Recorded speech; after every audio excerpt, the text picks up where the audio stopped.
licence under our farm, so we're in Broadlands in East Gippsland. How does that make you feel? It's pretty devastating to think what could happen.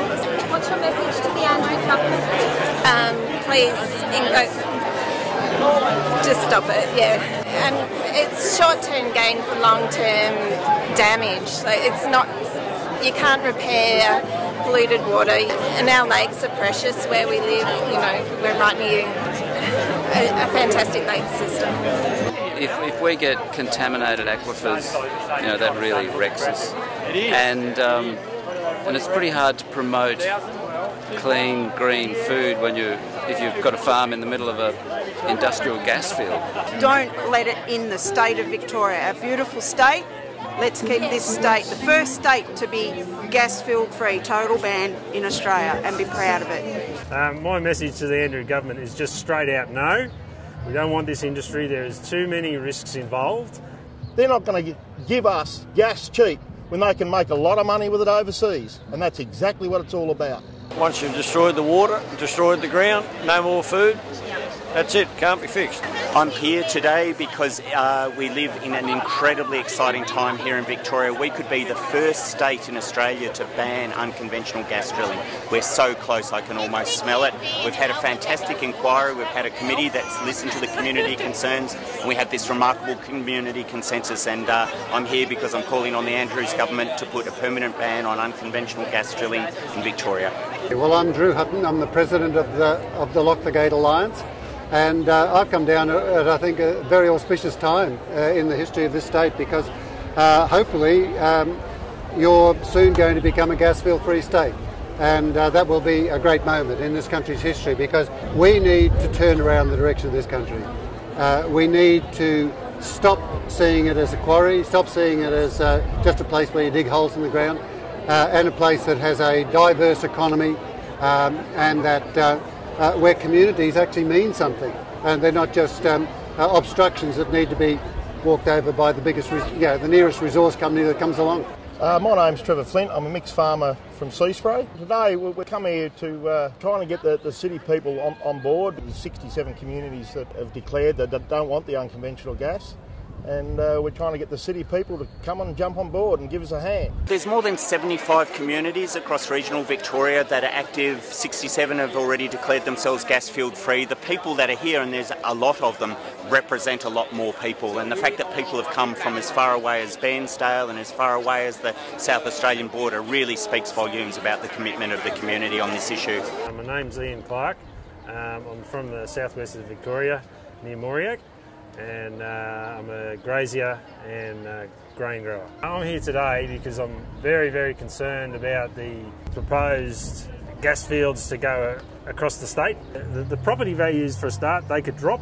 The risks, that's the biggest thing for me, is the risk to public health, my family's health, to my stock. Victoria and Australia, we work very hard as farmers to create the clean, green agricultural business that we have. We are best in the world at it. Yeah! Ban the unconventional gas, ban it altogether. It's not suitable in a state like Victoria, which is a closely settled state, where you've got wonderful agricultural land like Gippsland, which is fated to become a coal seam gas field if they get their way, and realise that Australia's future strength, long-term interests, lie with having that diversified economy. We've got some of the best produce in the world, the Gippsland area and across the southwest, right across the state and the country. And if we've got gas in those areas that could quite possibly be leaking and causing problems in years to come. If they lift the moratorium and they let the unconventional gas industry go ahead, they'll be drilling. They'll be drilling all around us. We've already got 14 holes down there now, and 11 of them which have been fracked, and they're just waiting to go. They're ready, so we've got to be ready for them. I'm a third-generation farmer, so moving forward is that if the moratorium was lifted, there's just so much uncertainty, and it just scares me. It's actually sending shivers down my spine now as we stand here. A lot of governments are finding trouble with this. They're having difficulty realising that the ground is shifting, and shifting at a very fast rate, They think that coal mining and gas are going to be with us for a considerable length of time, and they haven't quite got used to the fact that that quick flush of royalties that comes with that sort of investment is coming to a very rapid end. I think they just need to be convinced of that by the people. Yes, look, we can do it the easy way, the hard way. If the government want it the hard way, we'll do it the hard way. You've got to remember, we're the people of Victoria. We're the ones who vote for them. We're the ones who give them the job. If they want a job, or do they want to stand by the people? It's their choice. They brought the problem to us. We didn't ask for it. Strong welcome, and thank you for being a part of today. Together, we are telling the government that we are not going to allow fracking and onshore gas mining in Victoria. Today marks the culmination of over 4 years of hard and often challenging work. We come together today to celebrate and to let the Victorian government know that we will never accept gas fields on our land. This is no longer about gas. It's no longer about jobs. It's no longer about money. This is about the people. We don't want to lose our communities. We don't want to see the people leave. Who wants to live in a gas field? I certainly don't, and nobody else will either. So if the gas industry's there, the people won't be. They've got to work it out. Do they want the people or do they want the gas? This particular moment here, remember it well, because this is a historic moment, right now.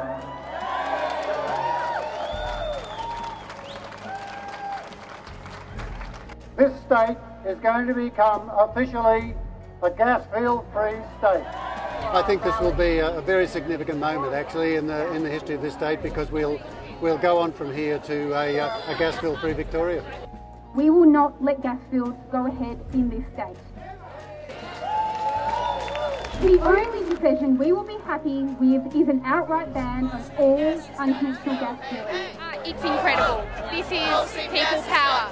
This is what it looks like. We'll never back down from this. This is going to be the beginning of Victoria's gas-field-free future. To think that so many people are prepared to get behind the farmers and try to stop an industry that's going to change the way we live in Victoria. Every one of them should be proud today, because every one of them's a hero. It's tremendous to think that we're not alone out in the bush. You know, that there's people from the city and the country who are willing to support each other. And the message, my message, real message to the Andrews government is we're not going away anytime soon. You know, when our leaders fail us, ordinary people have to stand up and become heroes and lead the way. And when the community leads the way, our leaders will follow them. The support today is absolutely magnificent. These people we see here today, these are the heroes of Victoria. These are the people that are prepared to stand up for themselves, stand up for their children and all the children of the future. They're standing up for their communities, their neighbours. They're standing up for their livelihoods, they're standing up for their homes, they're standing up for their communities, and they're standing up for the state of Victoria. It's about time these politicians take a lesson from these people and get it right. Jump on board, grab a sign, put that on your door, on your gate, on the bumper of your car, and be a part of Victoria. Be another hero.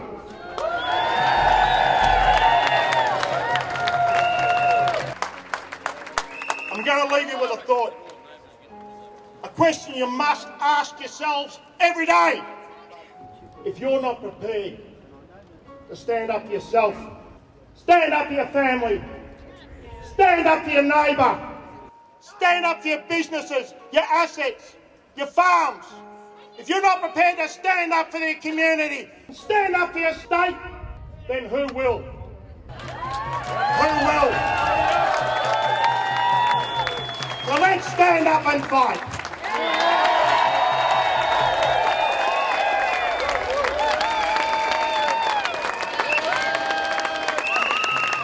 What do we want?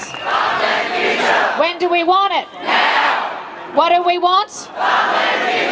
When do we want it? Now. What do we want? When do we want it? Now. What do we want? When do we want it? Now. Woo!